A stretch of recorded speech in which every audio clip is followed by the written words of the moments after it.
Oke, Assalamualaikum warahmatullahi wabarakatuh. Sebelumnya perkenalkan, nama saya Aisyah Rizky Nurfa Adila dan teman saya Cecilia Sini Devi.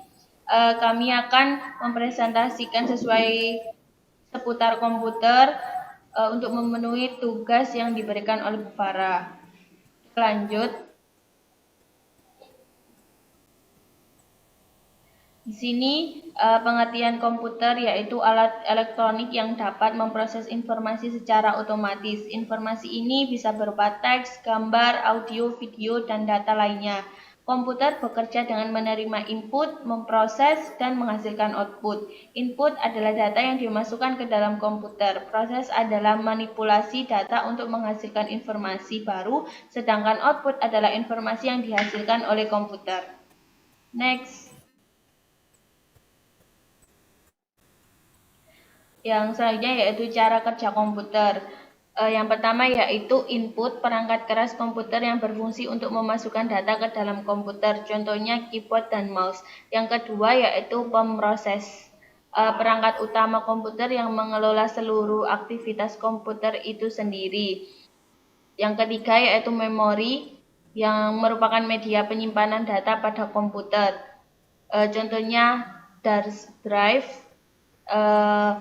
dan juga RAM. Yang keempat yaitu output, perangkat komputer yang berguna untuk menghasilkan keluaran, contohnya printer dan monitor. Next. Yang selanjutnya yaitu komponen komputer. Komponen komputer ada 3, software, hardware, dan brainware. Software merupakan program komputer yang berguna untuk menjalankan suatu pekerjaan, contohnya sistem operasi dan program aplikasi. Yang kedua, hardware merupakan peralatan fisik dari komputer seperti monitor, hard disk, dan keyboard. Yang terakhir yaitu brainware adalah orang yang menggunakan perangkat komputer. Selain itu, istilah brainware bisa diartikan perangkat intelektual. Yang selanjutnya akan dilanjut oleh teman saya. Selanjutnya, di sini ada perkembangan komputer. Komputer dimulai sejak abad ke-17 dengan penemuan mesin hitung mekanik oleh Blaise Pascal dan Gottfried Wilhelm Leibniz. Mesin hitung mekanik ini dapat melakukan operasi aritmatika dasar seperti penjumlahan dan pengurangan. Pada abad ke-19, Charles Babbage merancang mesin analitik yang dianggap sebagai komputer mekanik pertama. Di sini ada komputer generasi pertama pada tahun 1940 sampai 1956. Pada generasi pertama masih menggunakan tabung vakum sebagai komponen elektronikanya dan masih berukuran besar, mahal, dan membutuhkan banyak energi. Contoh komputer generasi pertama ada ENIAC, Colossus, UNIVAC I. Selanjutnya, generasi kedua dimulai pada tahun 1956 sampai 1964. Generasi kedua sudah menggunakan transistor sebagai komponen elektronikanya.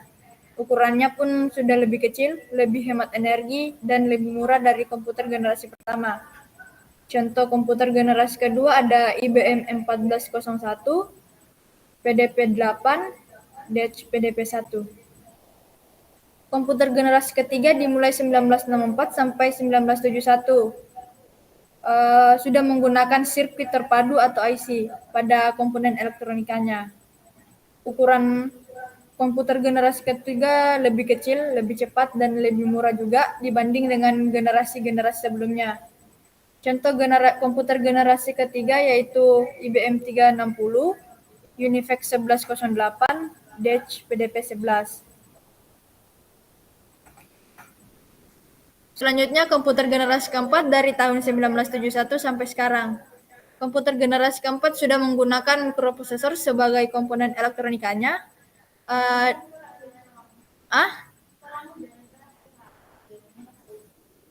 Matiin mic di situ. Matiin itumu, speakermu. Nah, yo. Mulai. Komputer generasi keempat dari tahun 1971 sampai sekarang. Komputer generasi keempat sudah menggunakan mikroprosesor sebagai komponen elektronikanya. Pada generasi keempat juga komputer sudah lebih kecil, lebih cepat dan lebih murah daripada komputer generasi ke-1 sampai ke-3.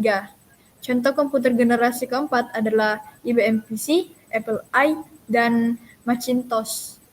Selanjutnya ada komputer generasi kelima atau generasi masa depan. Pada komputer generasi kelima masih dalam tahap pengembangan. Komputer generasi kelima diharapkan akan menggunakan kecerdasan buatan dan komputasi kuantum. Dan ukurannya pun lebih kecil, lebih cepat, dan lebih murah daripada komputer generasi sebelum-sebelumnya. Selanjutnya di sini ada jenis-jenis komputer. Komputer hadir dalam berbagai bentuk dan ukuran untuk memenuhi kebutuhan yang berbeda. PC banyak digunakan untuk tugas pribadi dan bisnis. Server mengelola data dan sumber daya untuk jaringan. Mainframe menangani kebutuhan pemrosesan data skala besar. Superkomputer menangani masalah ilmiah yang kompleks, dan perangkat mobile menyediakan kekuatan komputasi saat berpergian. Itulah tadi penjelasan mengenai komputer dari kelompok kami. Kurang lebihnya mohon dimaafkan. Saya akhiri. Wassalamualaikum warahmatullahi wabarakatuh.